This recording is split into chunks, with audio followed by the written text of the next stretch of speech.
여보, 내가 왜 이렇게 멀리 서 있게? 글쎄요. 우리나라 국가기관들이 국민 보호하는 데 있어서 이렇게 멀리 있어. 그거를 얘기하고 싶어서 오늘은 이렇게 멀리서부터 시작을 하고 싶어. 혹시 그 사건이 신당역 스토킹 살해 사건 그거야? 맞았어요. 그 여자 너무 억울하게 죽었지. 너무 억울해. 살 수 있었는데도 불구하고 죽었지. 응. 오늘은 그걸 얘기하고 싶어. 그러니까 보니까 경찰, 검찰, 법원 단계별로 그래도 너무 살릴 수 있었던 타이밍들이 있었지. 맞아. 그거 좀 당신이 한번 짚어봐요. 첫 번째로 잘못된 그 시기는 언제였을까? 첫 번째로 신고? 고소? 했던 게 있던데? 맞아. 그 죽은 그 피해자가 두 번에 걸쳐서 고소를 했어. 첫 번째 고소한 게 뭐였는지 기억나? 성폭력. 그 성폭력 그 범죄 등의 처벌에 관한 법률 위반. 즉 뭐냐면은 불법으로 촬영을 하고 그 촬영물을 이용해서 협박을 했어. 이게 이제 두 개의 죄인데 이 범죄가 그 자체로 1년 이상 30년 이하 그 정도의 중형에 처할 수 있는 굉장히 커다란 범죄란 말이야. 근데 그 범죄를 그 기소를 하고 진행하는 데 있어서 법원이 검찰의 구속영장을 기각해 버렸어. 근데 요새는 성폭력법 굉장히 처벌이 높지 않아요? 높죠. 근데 요번에 왜 그랬을까? 기각한 이유를 그래서 찾아봤어. 뭔지 알아? 뭔데?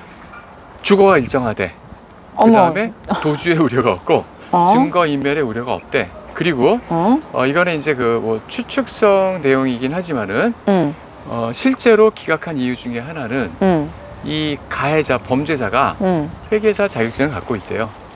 그것도 고려됐을 거라 이런 또 추측이 있기는 있어.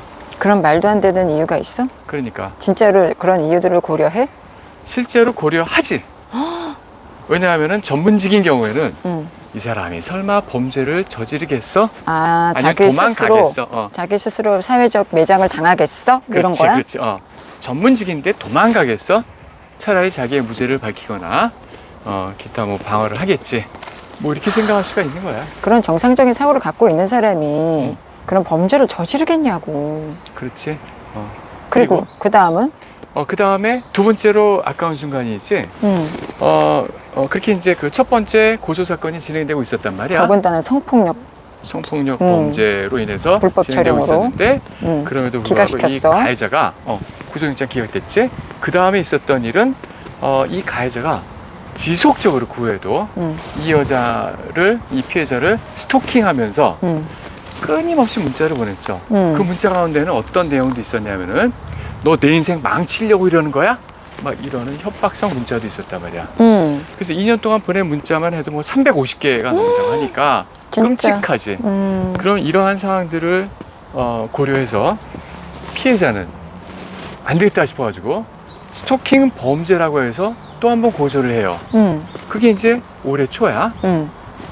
자, 그 상황에서 두 번째 안타까운 점이야. 자, 첫 번째 성폭력 범죄로 인해서 구속영장이 기각된 건 법원 잘못이라고 쳐. 실수였어.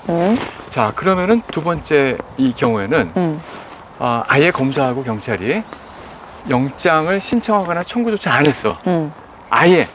왜? 그 전에 1차로 더 중대한 걸로도 기각시켰으니까. 기각이 돼버리니까 이거는 기가 죽었겠지. 더 약하다고 생각했나 보다. 그렇지. 그러니까 아예 이러한 여러 가지 사정이 있었음에도 불구하고 영장을 청구를 안 한 거야. 자, 이게 두 번째로 안타까운 점이지. 그 다음에 또 하나의 계기가 있었어. 뭐냐 하면은 그 스토킹 범죄로 어쨌든 고소가 된 거잖아.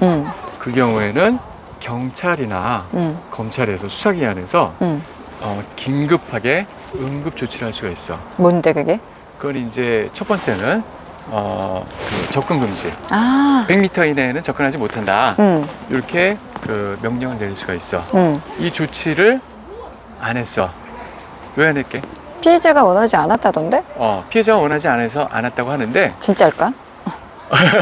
그것도 의심스럽기도 하고 실제로 그 법령에 의하면은 피해자가 원하지 않더라도 응. 직권을 할 수가 있어. 아. 근데 그거를 아예 피해자가 원하지 않으니까 음. 아예 안 해도 돼 이렇게 너무 소극적으로 했구나. 소극적으로 한 거야. 음. 왜? 사안 자체는 굉장히 심각한 사안으로 돌아가고 있음에도 불구하고 누가 봐도 뻔하잖아. 그럼에도 불구하고 안 했어. 그렇게 협박을 하는데. 그 다음에 두 번째로 할 수 있는 게 또 있어. 뭔데? 여기서 법원은 또 한 번에 실수를 한 실수를 한 거야? 거야. 잠정 조치를 취할 수가 있어. 그게 아까는 뭐야? 그 응급 조치고 이번엔 잠정 조치인데 응. 이거는 뭐냐면은 아까 같은 그 접근 금지 응. 요거 외에도 구류 처분할 수가 있어. 유치장에 넣을 수가 있다고. 아, 바로. 유치장이랑 구치소에 바로 넣을 수가 있어. 결정으로. 음. 자, 근데 물론 그건 이제 한 달이라는 짧은 기간 내이긴 해.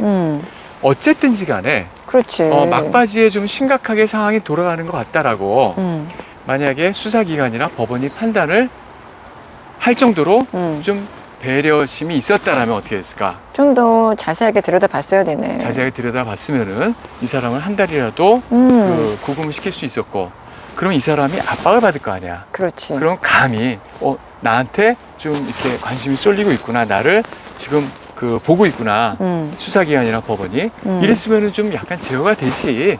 아무리 그렇지. 사이코라 하더라도, 그렇지? 근데 그러한 조치를 전혀 안 한 거야. 이 네 번의 계기가 다 무산이 돼 버렸어. 와르르르.